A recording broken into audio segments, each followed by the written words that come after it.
Without further ado, as I mentioned, this evening I'm speaking with Dr. Stephen Hicks. Dr. Hicks is a professor of philosophy at Rockford University in Illinois. He's also the executive director of the Center for Ethics and Entrepreneurship and senior scholar at the Atlas Society. He's the author of 6 books, including his forthcoming book, 8 Philosophies of Education, which I was hoping would be out, but it's not out yet, so I'll ask him about that. And including a book that I've mentioned before, I happen to have sitting over here, Explaining Postmodernism, Skepticism and Socialism from Rousseau to Foucault. As I've said in the past, this is a must read for anyone who's interested in kind of understanding the philosophical roots of the authoritarian left and the craziness that you're seeing today. He's published in several academic journals, including Business Ethics Quarterly, Teaching Philosophy and Review of Metaphysics, as well as a bunch of mainstream publications. He's host of the Open College podcast. You can find him and follow his work at stephenhicks.org. Stephen, welcome. Welcome back. Hi, Carter. Thanks for that gracious introduction. It's just a bunch of facts about you. So I don't, you don't need to thank me. Pat yourself on the back. Well, you're pretty cool. So look, last time we discussed an overview of kind of the Enlightenment, and we defined it a little bit, and we moved on to postmodernism and critical theory, and we got into that. This time I want to focus more on some questions that I've been thinking about on my it's been a relatively recent journey that I've taken to try and educate people about the philosophical roots of Western civilization and defend it, overtly. I used to sit around and code and do other stuff. So this wasn't really what I dedicated my career to.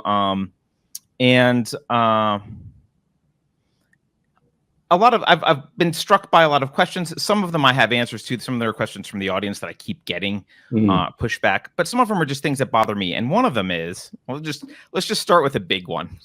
Why do so many people view philosophy as pointless? And they kind of, there's a big disinterest. Like, they're happy to talk about politics. They'll argue about a Supreme Court case or a law or whatever, or, they're happy to argue about that stuff. But the minute you step back and say, let's have a discussion about philosophy, because that's what actually pertains to all of this, and we need to apply it properly, their eyes glaze over often, and they're like, this is just a boring thing unrelated to my world, and I'm going to go away now so I can scream at the other side. Yeah. Well, I think, one of the reasons is that much of philosophy is pointless crap. So we'll start off with the negative. You can't say that while I'm taking a sip. So, if you look at much of the main philosophical schools that developed over the course of the 20th century, most of them were explicitly self-destructive. They say we have no answers to any of life's questions, and so some of them just get into pointless word chopping, and they're self-consciously just doing that. Or they go off into self-indulgences of various sort, or they end up taking themselves seriously and ending up in various sorts of nihilism. So, while there were some very healthy developments in 20th century philosophy and early 21st century philosophy, overall, it was not a good century for philosophy. And so I think thoughtful people listen to a few philosophers and say, well, if that's what philosophy is, the healthy reaction is to tune it out. But I don't think that explains the whole thing. I think there is another issue that for most people, time is short. And so the available bandwidth by the time you become an adult, particularly for thinking about deep, hard, abstract issues, is relatively limited. So the more important thing is going to be what kind of philosophy people get exposed to in their teen years.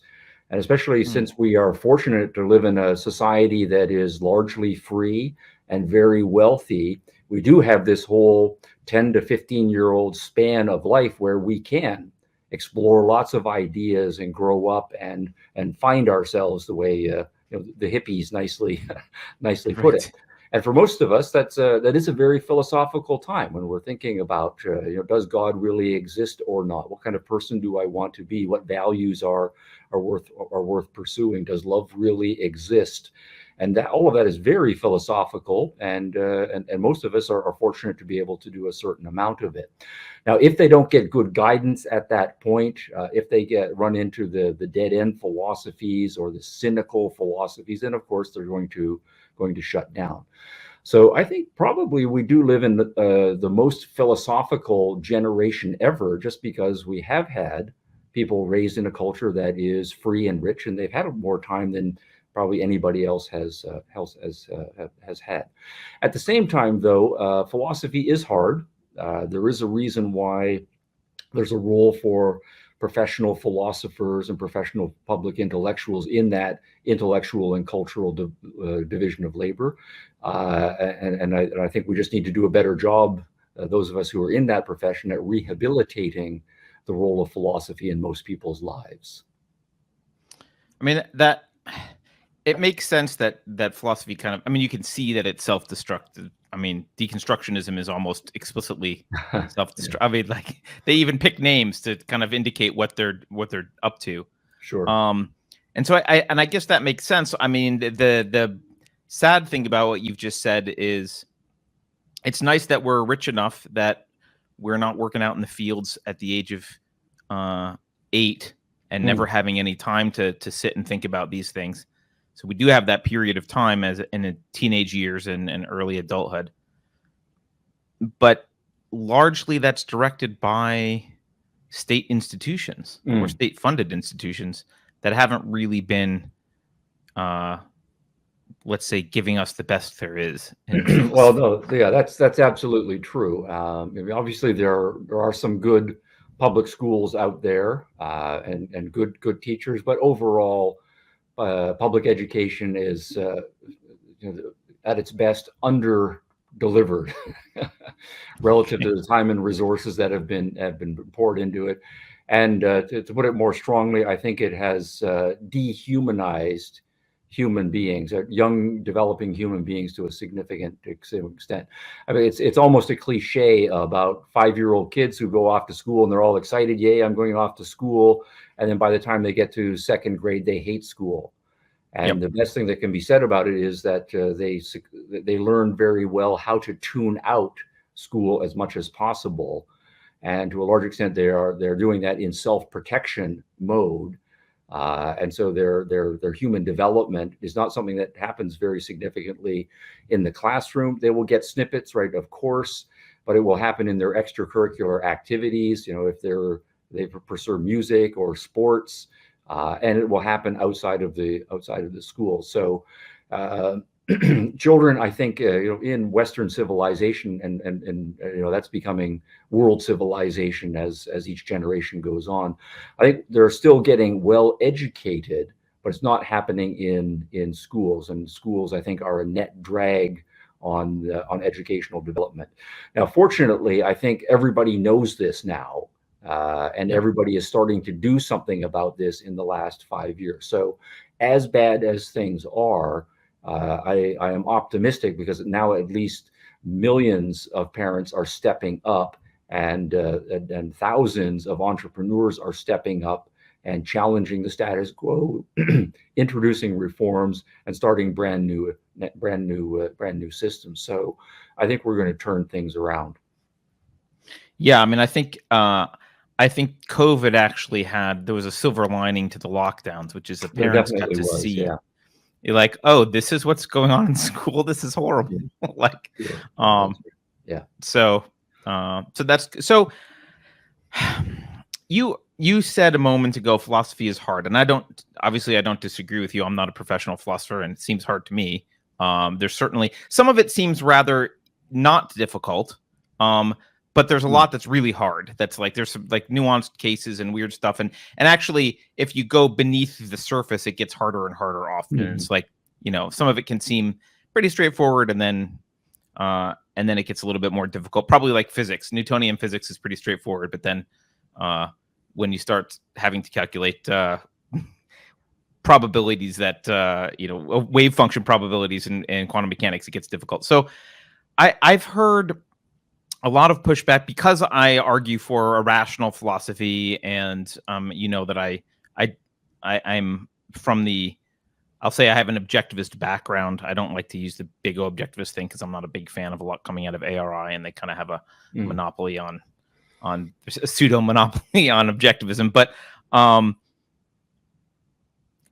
lot of people will say, well, it's too hard for, and this sounds very elitist, but this is, I hear this a lot. It's too hard for the masses, right? It's too hard for ordinary people to live by a philosophy of reason. It's too intellectual. It's too nerdy. You have to sit down and talk about individual sovereignty and where that came from, and then understand how to apply philosophy to, everyday life. And it will never really work. This is why religion is better, because there's just a set of rules. You just follow the rules, and people don't have to figure it out for themselves.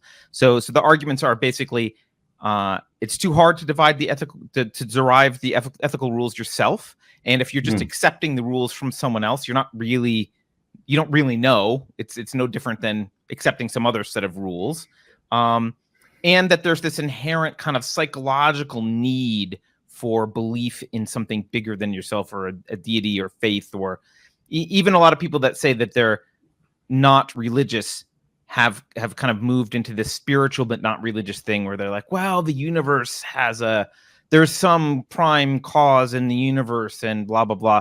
And they speak to that as being this deep psychological need. So I guess it's those two things: the difficulty of it for quote regular people, which is what I hear, and the psychological need for meaning that comes from a belief in a deity. Yeah. Okay. That's three very thoughtful questions. If I'm parsing them out. Sure. It's all one big ball. Sorry about that. Yeah.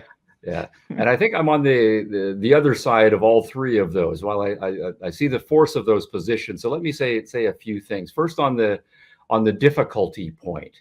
I don't think there is anything in philosophy that is beyond the capacities of a normal person with a normal intelligence. The kind of evidence I would give of this would be any parent who has had six, and if you just eavesdrop on the kinds of discussions kids are having, they're having very sophisticated discussions about morality, fair play, what's yours, what's mine, did the rule get broken or not, and all of it is very sophisticated at an age 5 or 6-year-old level. Now, these are still 5 or 6 years old. Their lives are not that complicated, but the basic principles are getting ironed out. They can understand them. And as life gets more complicated, we are just scaling up the same kind of understanding that we're capable of doing at age 5. That's to talk about kind of moral principles. So just to use a personal example, I can remember my daughter and a neighbor kid when my daughter was 6 and the neighbor kid was 5 years old, sitting out in the sandbox in the backyard. I was a little bit off to the side in the shade, having a beer on a hot summer day. And this was when zombies and zombie video games were all the rage, and they were having a discussion about whether zombies were alive or not.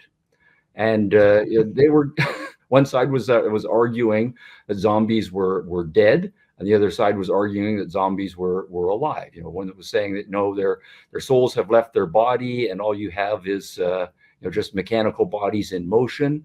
And so there's a kind of dualistic understanding, soul and body, and that's what makes a human being. And the other kid was arguing, this was my daughter, that no, the zombies are still able to move themselves and decide where to go, and they want to eat your brains. So they must be at least a little bit alive, and that maybe being alive or not comes in degrees. And so these are 6 and 5-year-olds getting into mind-body issues, life and death, and so on. So those issues can be sorted out. 8 and 9 and 10-year-olds start to realize they have different religions. Is there really a God? Is there one God more than God? Or are there no gods or gods or not? So to go back to the example you were using about physics, yes, by the time we get to quantum mechanics and say relativity in physics and so on, all of that is very sophisticated and cutting edge. But if we talk about the kind of physics that most people are confronted with, can I navigate stairs and opening doors? And and we can learn how to do all of that, and that's physics at age 3. And again, kids in a sandbox doing very sophisticated engineering things, building sandcastles and moats and running water through it and learning about hydraulics. And then by the time we are teenagers, we can learn how cars work, the brake system, the electrical system, and so on. And so all of that is physics and increasingly sophisticated. So I think philosophy is exactly like that, right? The basic principles we can grasp when we are young, and we can scale up as our intellects will mature. And of course, once you get into the very sophisticated issues, philosophy does merge into physics. Philosophy does merge into neuroscience. It does merge into knowing lots and lots about history, and their specialist knowledge becomes important, but everybody can do it. Now, that's just the first of three things that were in your package as well. So let me pause there, though, in case you want to jump in on that. No, I like that answer, and as a parent, I definitely, one thing that I love about being a parent, and actually just love about young kids, is and a lot of people think I'm crazy for saying this, but they're naturally rational. And what I mean by that is, like, they expect a reason. They expect there to be cause and effect. They want to understand it. They don't have any of the context of knowledge that we have, but they certainly have this expectation that there should be a reason for why did this happen. And as any parent knows, why is the favorite question. No, and that's exactly right. And I was almost about to say that. Once they learn that why word, right, it becomes their favorite word. And let's just say, to some extent, this is mechanical. They just, whatever you say, they're going to say why, right? Yes. And then pretty soon you're talking about, cellular chemistry and so on. Yes. And you say, I don't know why. I remember, point, right? but they've got it, right? And they are being little philosophers all the way down. Yeah, no, it's great. I remember specifically a conversation I had where my daughter asked why a school bus was yellow. And it did not take many whys to get to me just saying, I have no idea. Like, I don't know. That's a beautiful thing. We got down to happens. The wavelengths of light and why this responded, blah, blah, blah. I'm like, and psychological effects of colors. And I would just threw my hands up and I was like, you know what? I don't know. That's right. I don't know. So, and that's also then a philosophical lesson for the kid. If their parent, right, says at some point, I don't know, but encourages the kid to keep asking questions like that. So then that's also learning about morality and sociability and the ethics of reasoning, in contrast to parents who teach different philosophical lessons, who basically say, shut up, kids, stop asking so many questions, which is to train in a different philosophy. Yep. Yeah. I think I wasn't a perfect parent, but one of the best decisions I made was before my first daughter was born. I said, I'm never going to say because I said so. I'm always going to answer why to the best of my ability. Good. All right. And I think, well, fingers crossed. She's not a mass murderer or anything. So I think it's okay so far. So, all right. So I would agree with what you're saying in general. The one caveat I want to question you about is, once they've gone through childhood and I don't want to be too harsh about this, but have had their reasoning capacity stymied, have been discouraged from using it, have been molded by, I'll say, toxic ideas and psychologies. Yeah. Is it possible to take an adult like that and get them to reason, or is it kind of lost and very difficult? Yeah, I want to say that's going to be outside of my area of expertise, but my hypothesis is that it can be lost, that it can be a use it or lose it type of faculty. So the analogy, I think, would be if you stunt people's physical development at a certain point, you can't get that back. Yep. So it's like if you've never develop basic coordination, for example, not even going in the direction of stunting.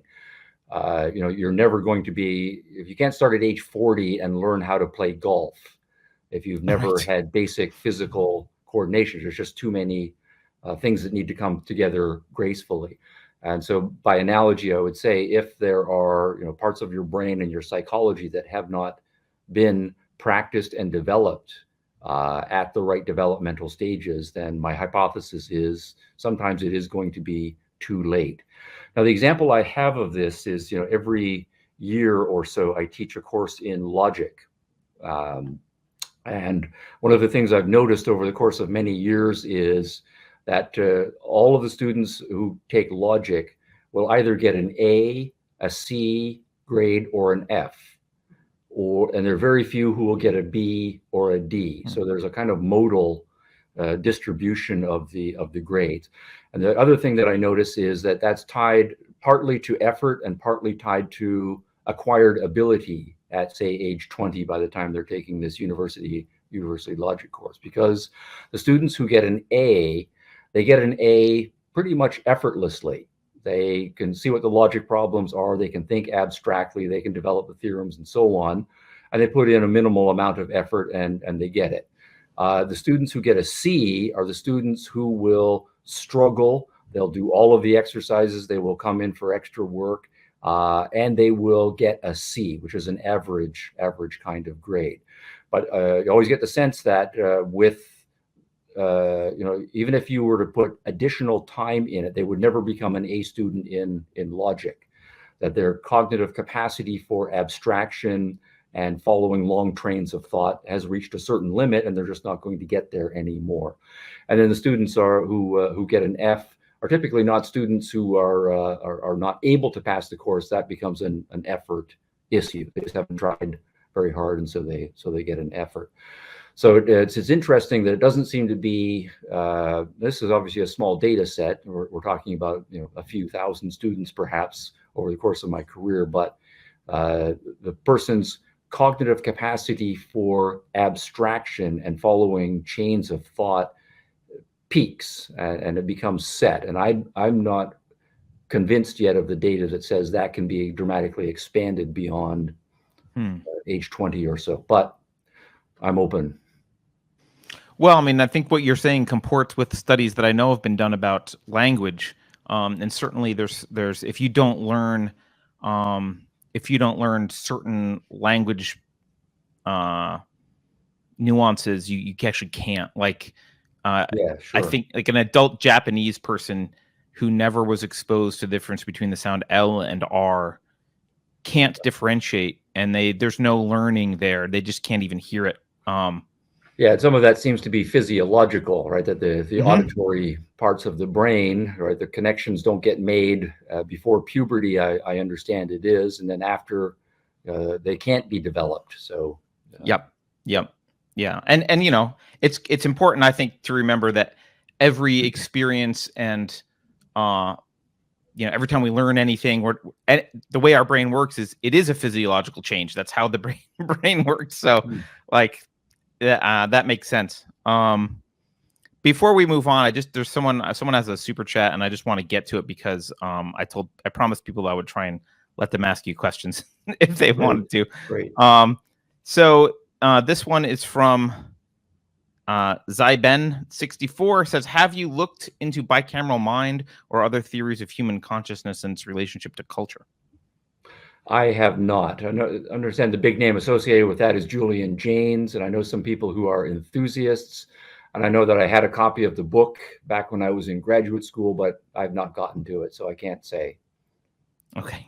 Yeah, I don't have any info on it either. Okay, so that's that. So that I guess the next so that's the question about, are the rules too complex for both people? Is it too difficult? Right.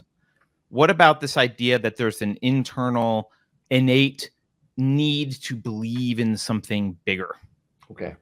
Well, I do think human beings are born with all sorts of needs, cognitive needs, emotional needs, physical needs, and so on. And I think we do need to believe in something. And so I think philosophy, having a set of principles to guide your life, knowing who you are, what your values are, and some semi-explicit, at least, worked out understanding of the meaning of life, I think that is a human need. That we all recognize that in us, and if we don't develop that need, then we are going to feel all sorts of psychological problems and so on. But the question then is, what's going to fill that need? And this is where all of the different philosophies have value, even if they are false values. So there are such things as placebo philosophies out there. They push your buttons, but they don't provide you with the genuine psychological value, right? Or they are the the equivalent of empty calories. It feels like you're eating something and your taste buds and your stomach is satisfied, but you're not actually getting the nutrition. So many religious philosophies, I'm not going to say all religious philosophies, and then many secular philosophies are fulfilling a general need. However much they don't follow through, if they're not true, they're not going to be able to follow through on those values. So I think fairly quickly we would need to get to the specific kinds of answers and how they provide, at best, partial satisfaction of that genuine need. So, for example, not all religions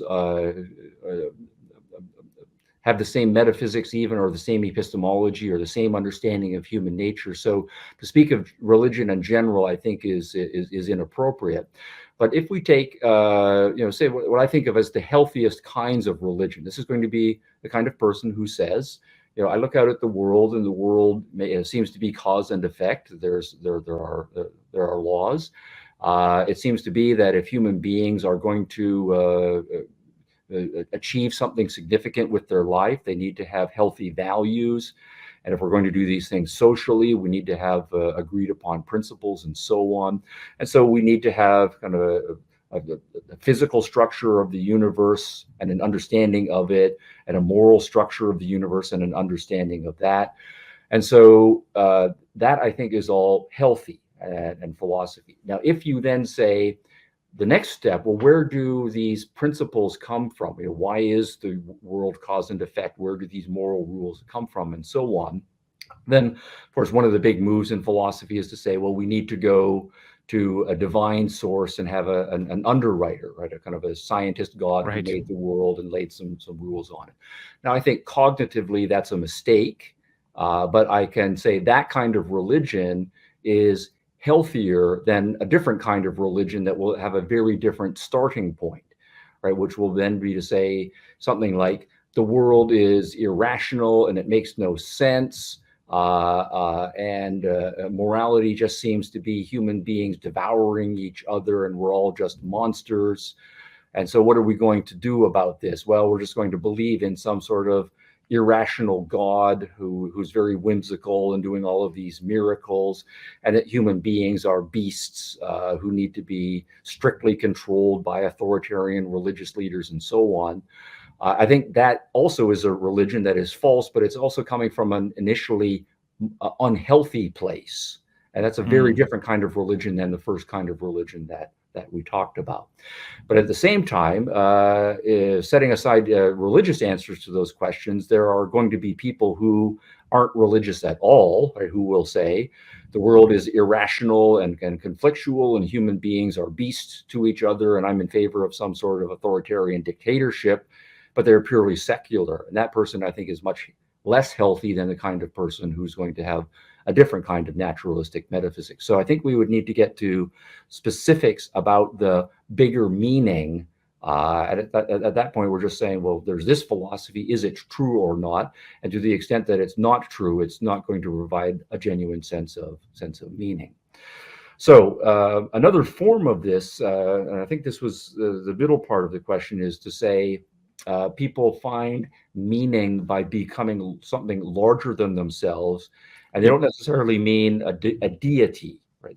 There's a God who's going to provide meanings and obligations and lay it on you, and you just kind of fulfill God's rules, and that's how you find meaning. I think that's ultimately empty.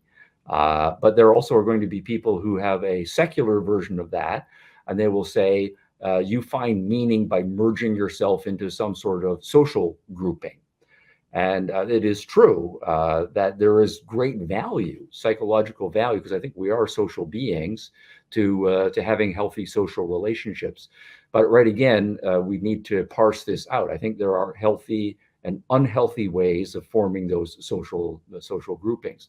There is a kind of person who wants to have meaning in their life, but they don't do the individualistic work of forming their own character, forming their own values, finding genuine, meaningful pursuits in their life. And so they have this need for meaning, but they are individually empty.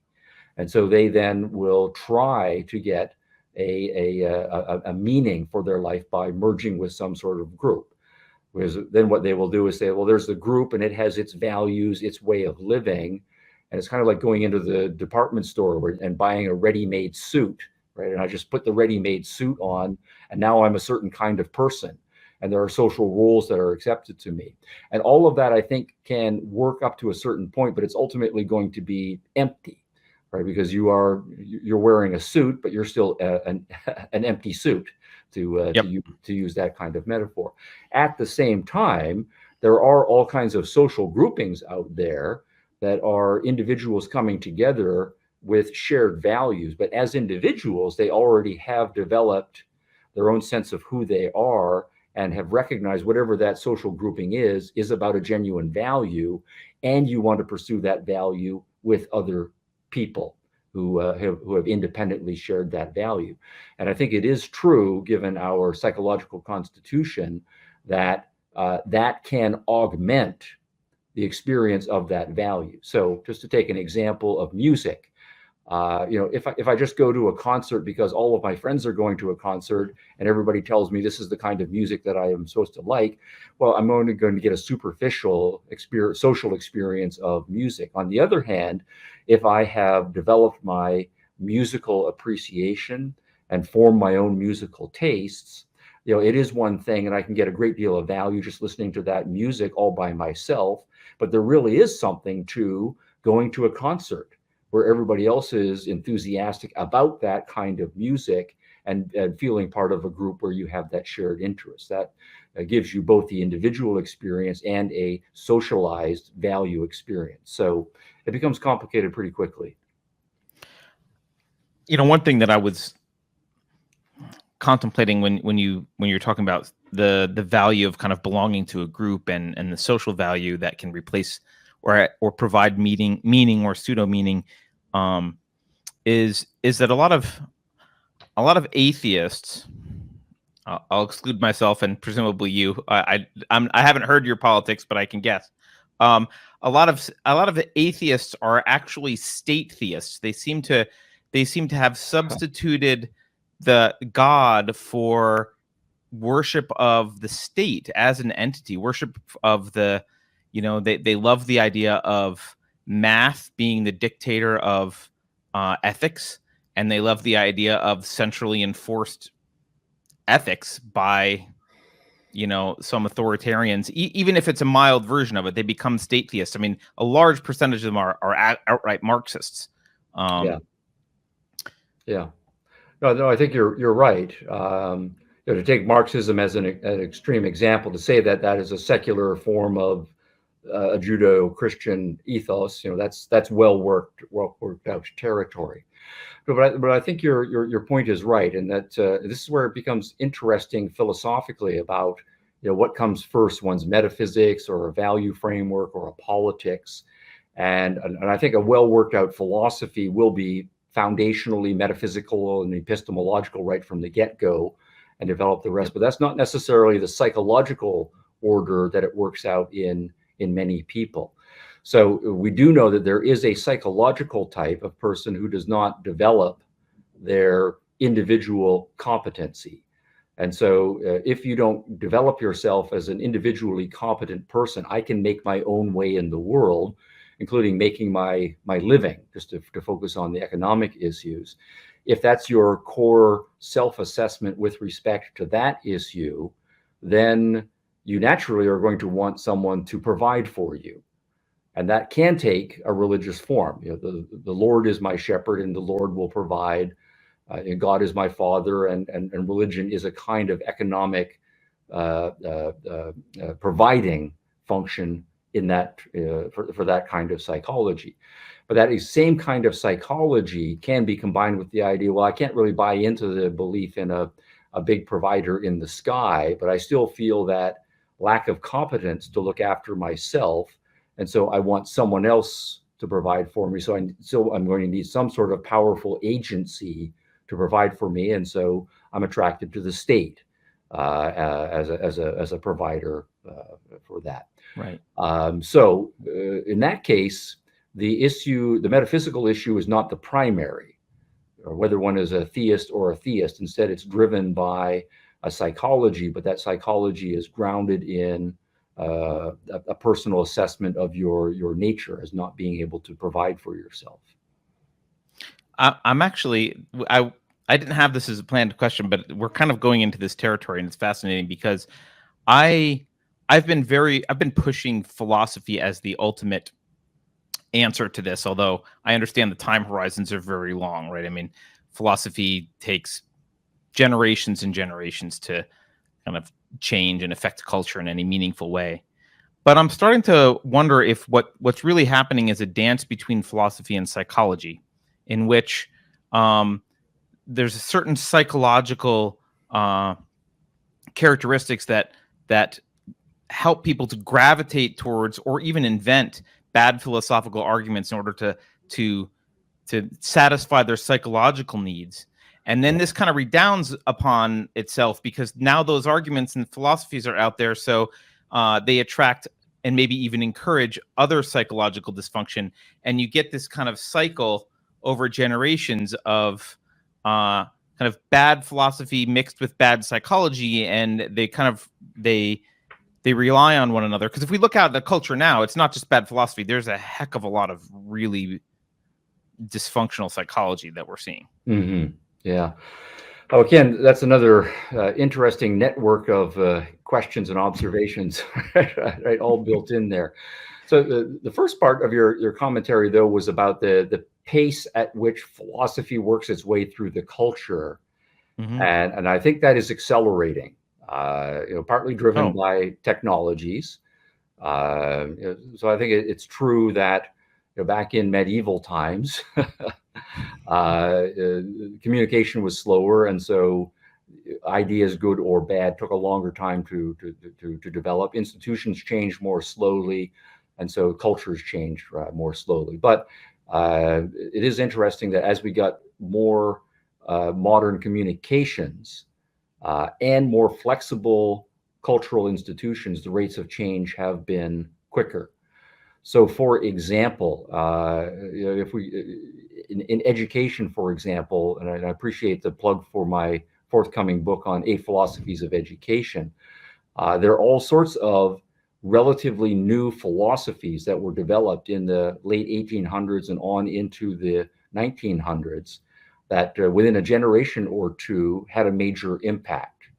And the development and dissemination of those ideas would have taken a century or more in pre-modern times. So I do think the pace is changing. That's an excellent point. I hadn't considered the rate of adoption of new technologies. We're all familiar with those curves. Well, ideas are a kind of technology, and philosophy is a kind of technology. I think it's subject to that same dynamic. Now, the second part of your question about the interplay of philosophy and psychology. Now, this is very, very interesting. Sometimes we can put it as a chicken and egg question, right? Does philosophy drive psychology, or does psychology drive philosophy, and so on? But also, I think there is a kind of taxonomy issue here that philosophy is narrower in the sense that it is a part of your psychology. It is your explicit, abstract understanding of the universe, yourself, and your value framework. And of course, that's always part of any given individual's psychology. Right? So philosophy isn't a free-floating thing. Ideas are in individual minds, and those individual minds are a fully operational psychology. So in that sense, philosophy is always operationalized in a psychology. So it's not that we can just do philosophy in isolation from a psychology, or have psychology in isolation from a philosophy. So they are embedded. Now, then at the same time, what we often mean is to say that a person's psychology, by which we mean the full network of their perceptions and their emotions and their habits of speaking and their conscious beliefs, some of them more abstract than others. So that entire constellation integrated with a certain body And so there are kind of psychophysical habits and so on. If we take the individual as he or she is developed at a point, does that determine or dictate what the content of their philosophy is and can be? So given a certain kind of psychological type, that type of person is necessarily going to believe certain, or within a certain range, certain philosophical ideas. Or to go the other way, is it the case that we can do philosophy? We can think abstractly about arguments and evidence and then reach certain conclusions. And then having reached those conclusions, use those on our psychology and then reshape our habits, reshape our actions, reshape our perceptions of the world, reshape our emotions, in which case philosophy is ultimately determining of psychology. So that's the second way of thinking about that issue. Now, on that second set of issues, I think it can go both ways. I think it is the case that people can take their existing psychology. You know, you're 25 years old, you've had a lot of years of developing habits and emotions and beliefs about the world, and you can say to yourself, I'm going to stop thinking too deeply about certain things. I'm just going to take my psychology as I am. And then that is then going to limit the range of philosophical ideas that you will entertain. And even if you do come to believe something a little bit different, which ones you're actually going to operationalize and work to change on your habits. So people can decide psychologically to become static with respect to their philosophy, and then their psychology is dictating their philosophy for the rest of their lives. But it is always possible. I think human beings are volitional beings, that people can use their philosophy to change their psychologies. And there are lots of examples of this. You know, people who change their minds about religion or about how important money is in their life, or what they want to accomplish before they die. So they think about various things, and they reach some uncomfortable conclusions, and they're uncomfortable to them because they make them feel emotionally unsettled, or they realize that it's going to require changing a lot of their habits and reevaluating their social relationships. But they say, no, I think the more important thing is to go with my philosophical conclusions. And so they take their philosophy first, and they use that to change their psychology. And I think that's always an open project as well. Let me ask, is this light too harsh? Should I adjust? If it's too harsh for you, it's too harsh. I mean, you do look kind of like you're in a Stanley Kubrick movie at once in a while. But okay. While you're formulating your next question, then let me adjust a curtain, and I can still hear you though. Well, I'll maybe go back to something that we touched on that I think I sent you an email. So this is not a question you haven't heard, but you know, I recently, as I thought more about philosophy and the status of Western civilization, I've been coming to this. I've been increasingly convinced that it's not these crazy philosophies that are the real enemy. It's not the postmodernism and the critical theory, as crazy as they are. It's pragmatism. Because I meet very, very few people who are willing to talk in terms of principles and then attempt to apply them consistently. There is I don't know if you remember in the beginning of Philosophy Who Needs It, Rand has this not long, but she's got a bunch of examples of little cliche slogans, and then you say you don't need philosophy, and then she has these little slogans, and you got that from this philosopher, you got that one from this philosopher, Hume, from Kant, from Dewey, and so on. Yeah. Yes. And so this idea that consistency doesn't matter. What's the consistency? Is the hobgoblin of a little mind? I think Emerson. Emerson said it. Yeah, right. So this idea that you don't actually have to be consistent and you can pick and choose aphorisms that suit your situation seems to make it very, very difficult for, because, when I think of defending America, I think of this, like, okay, look, individualism is a principled thing. We need to figure out how to apply individual sovereignty in all these cases. And this is a principle. And we can argue about the application of the principle, but that's the principle we're trying to apply here. And often, though, you get people saying, well, but, and they pull off some aphorism from somewhere else, and they have this idea that, well, things need to be balanced. You don't want to be too extremely individually sovereign. Everything needs to be balanced. You don't want to be too much of this or too much of that. There has to be, some kind of a balance. And to me, that opens the door for absolute lunacy, because you get these out of context little aphorisms that are taken and then people run with them and apply them whenever they want. Yeah, well, that's a rich set of territory, and I like very much that you're using pragmatism in its kind of proper technical sense as a philosophy, right? And it is a principled. It sounds a little bit paradoxical, but it isn't, right? It's a principled decision, right, not to be principled. The idea then is that we have to not worry too much about the long term, because we can't really plan for the long term. We need to focus on the short term, or that everything is changing so much that we can't abide by a principle that we used last year in evaluating the situation this year. And so we are, as a matter of, maybe principle is not the best word, as a matter of policy, we're going to be more range of the moment. Now, of course, there are people who are pragmatists. I'm putting this in quotation in a default kind of way. They don't want to exert the effort to think long term and make a plan and to follow through. And sometimes, of course, you make commitments that you are going to exert a cost that you didn't anticipate.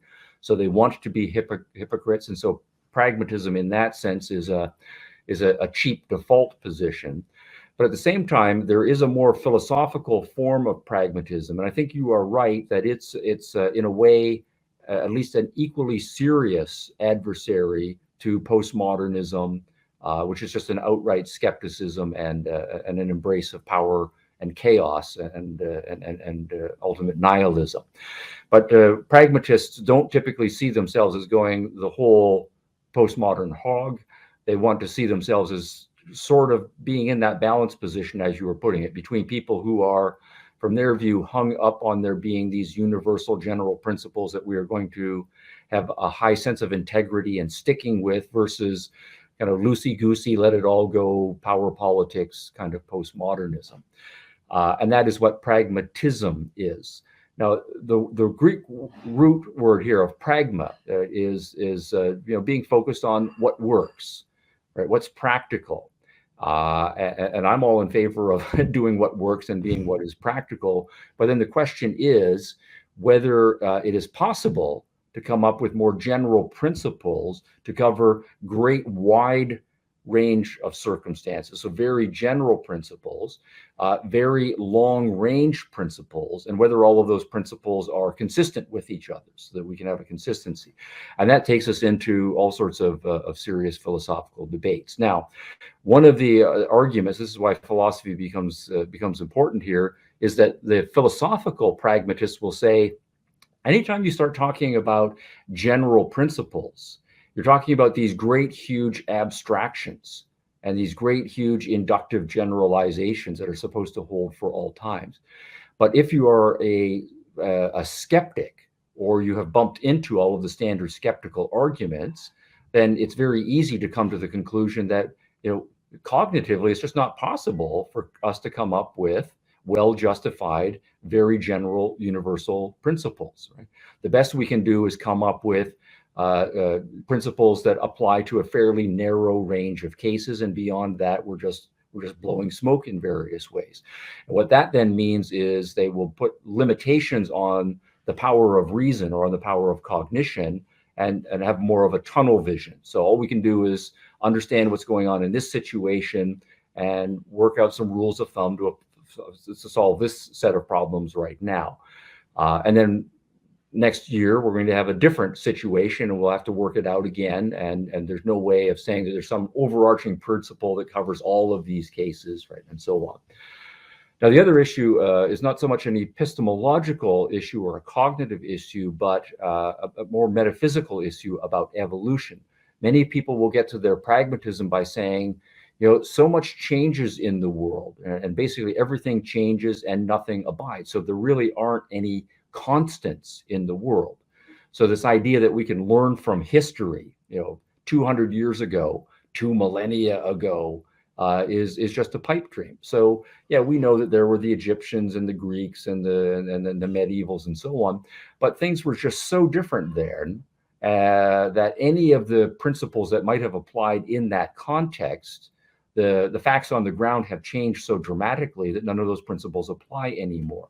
So the principles themselves need to be, from this pragmatic perspective or pragmatist perspective, evolutionary themselves.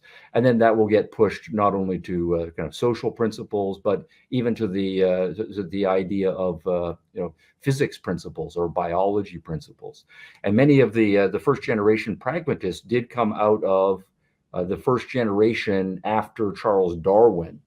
So the idea then, there's kind of one set of nutritional principles for all animals that are fixed for all time. That's ridiculous, right? So animals evolve, and what their nutritional needs are evolves over time.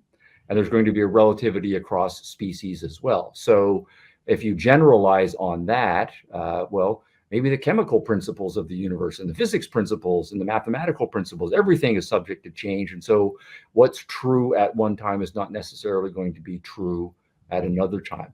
And so you have a kind of an evolutionary practice, a pragmatism that evolves. So that's then to do a quick thumbnail boosting of pragmatism, even though I don't think those positions are true. But you're right to say that kind of position is ultimately going to undermine, the example you use, the founding principles of the United States. To say that, there are human beings, and that human beings by their nature, all of them, and that's a great, huge, whopping generalization, all of the human beings, even though you haven't met any of them, right? And the pragmatists are going to start immediately being skeptical and say, well, how do you know that all of these human beings are the same? And they have the same needs, let alone the same rights and so on. That's just, too hubristic than epistemological generation. And then also, how do you know that human beings haven't changed across time? Maybe human beings and what their needs were back in the 1700s changed as a result of social circumstance and physical evolution and so on. And so the right kind of social principles is also going to change over time as well. So yes, absolutely. The idea that there are absolute universal principles and we should be sticking to our guns and be persons of high principle with respect to all of them, that is going to be undercut by any sort of philosophical pragmatism. Something that's striking me when you describe the pragmatists is the massive sweeping universal induction they're making about things changing, and there can't ever be any there is a paradox there about how you formulate that. That's right. Yeah, there are no general principles. Well, yeah, that's right. Yeah, exactly. Right. Exactly. Yeah. That's kind of what's being said. Yeah. Okay. Well, I don't know how much longer I have with you. So I don't want to. Let's do one more question. All of this is very fun, but let me actually just follow up a little bit on this pragmatism. One thing I would say, there are some philosophical issues there, and they are perennial, and some of them are legitimate about when we are in a position to generalize too much, and hasty generalizing is a problem.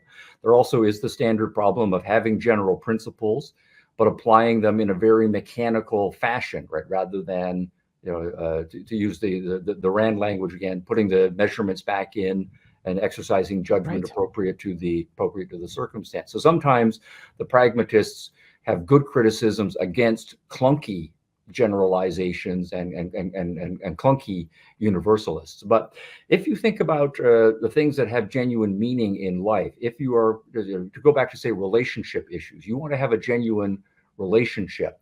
And we all know that these things require commitment. And they require, so if you start to function as a serious pragmatist, they say, well, baby, I'm good for the next month, right? But we'll have to re-up after a month because maybe things will have changed, right? Or I can commit to you for 6 months and so on. You are going to put severe limitations on the kinds of relationships that people are interested in entering into with you. Or in terms of your personal character, if you say, I'm going to be flexible with respect to honesty and fairness, and I don't want to be too strict and absolutist with respect to that, it is going to undercut your capacity to engage in genuine values for the long term. One of the things that you might run for office, though, with that. That's right. And the same reason why we are disgusted by the majority of politicians is that they are pragmatists and they're not actually human beings of principle. Yeah. No, I can see the clunky. There are a lot of clunky generalizations, and I can see the criticisms of those.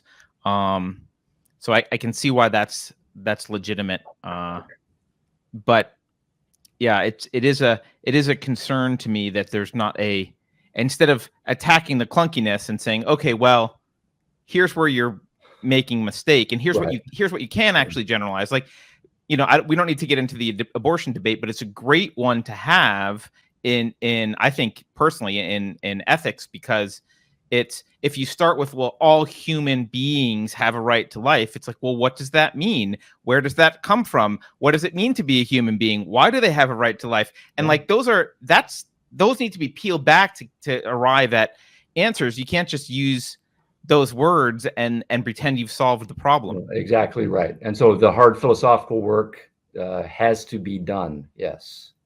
Yeah. And it is part of the explanation for pragmatism is that it is a reaction against that proper philosophical work not having been done. Right. Yep. Yeah.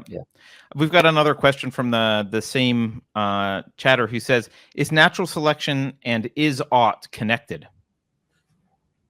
Natural selection and is-ought connection. So what we mean, like Darwinian evolutionary theory? That's what I'm understanding, but I'm not sure how it would be connected to is-ought. And then the is-ought issue. Well, this is a big question, and I would say yes, that my understanding of moral philosophy and the principles that we get, all of the oughts, this is what kind of person I ought to do and the things that I ought to strive for, do need to be factually grounded. They need to be grounded in is statements about what kind of human being I am, what my biological capacities are, what my psychological capacities are. And then also the same thing for you if we're going to do various things socially. So all of those things about what's proper for us as human beings are going to be grounded in a proper is understanding of what it is to be a human being. And if we just get away from natural selection narrowly and say biologically, then yes, I would want to say a healthy moral theory or proper moral theory is going to be biologically based, but using biological in a fairly broad sense. It is about living one's life, and that and we are biological beings. So ethics is a broadly construed biological science. Yeah, and I think that's something that differentiates rational ethics from maybe a more spiritual approach, where it's about something disconnected from your biology, whereas a rational ethics is, look, here we are on Earth, we're on this ball. It doesn't even actually matter whether evolution got us here. Here we are. This is our nature. This is what's required for our nature. This is where we start from, right? Is this understanding of what our nature is, right? Right. And then in non-religious forms, those who will separate our psychology from our biology, right? So say, I have certain emotions and passions and so on, and I don't see how that's connected to anything, but I'm going to go with those. So yes, again, more fun philosophical work. That makes sense. All right. Well, look, Dr. Hicks, I'm going to throw you one big question, and then we can be done. Okay. What's the biggest philosophical threat to the West right now? Oh, to the West. I'm backing away from using the West language over the course of the last 20 or 30 years or so. just because I think to talk about Western civilization is a bit of a misnomer. I think it's true historically that Enlightenment principles were first articulated in the West, but I do think they are no longer Western. They're in East Asia, they're in some healthy parts of Africa and Latin America and Australia, New Zealand, and so on. So not in some parts of the West, I guess, as much as they. No, that's true. That's right. And they're atrophying there. So, but with that caveat, what I would say is that's a hard one. I think I would say cynicism is probably the biggest. And cynicism, I think, is initially a self-defeating value. Right?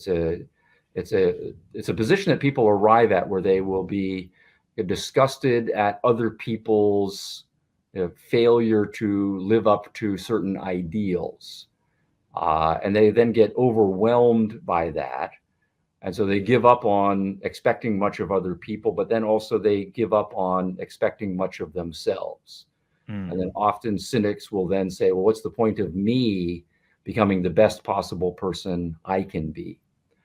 And so you basically end up underachieving in your life and even sabotaging your potential.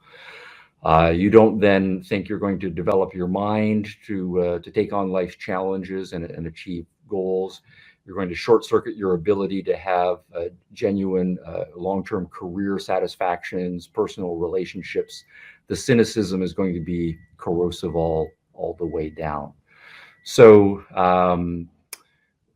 my answer for now then, and this is the thing I see many of my students struggling with, which is the why that comes to mind, is they at age 20 or 23, they're usually bright young people at the beginnings of their lives.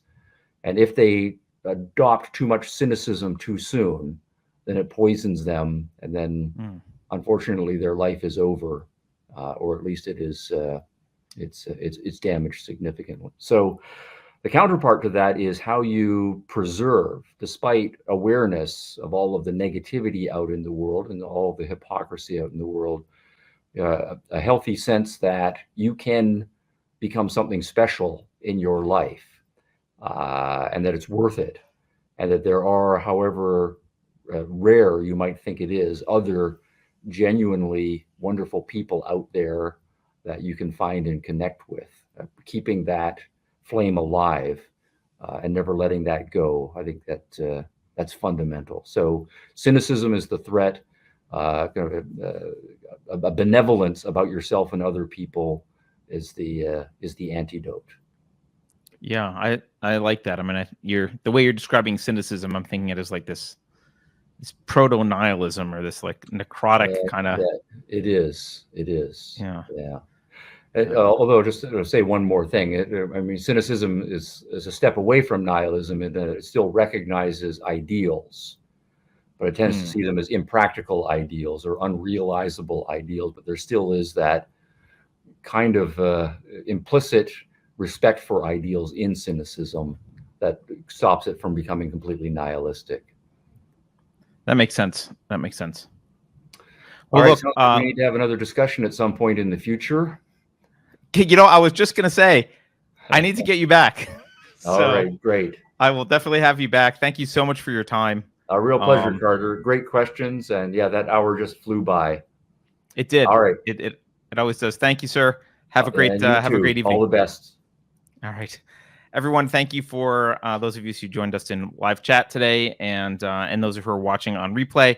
Tomorrow, there's Token Minority Report with Beverly and Alex at 4 p.m. Monday, Narrative Dissonance. I'll be back at 2 p.m. Pacific. Please take a moment to head over to unsafespace.com, support this series. You can also go to, I put Stephen Hicks' website below at stephenhicks.org. You can go there to find out more about him.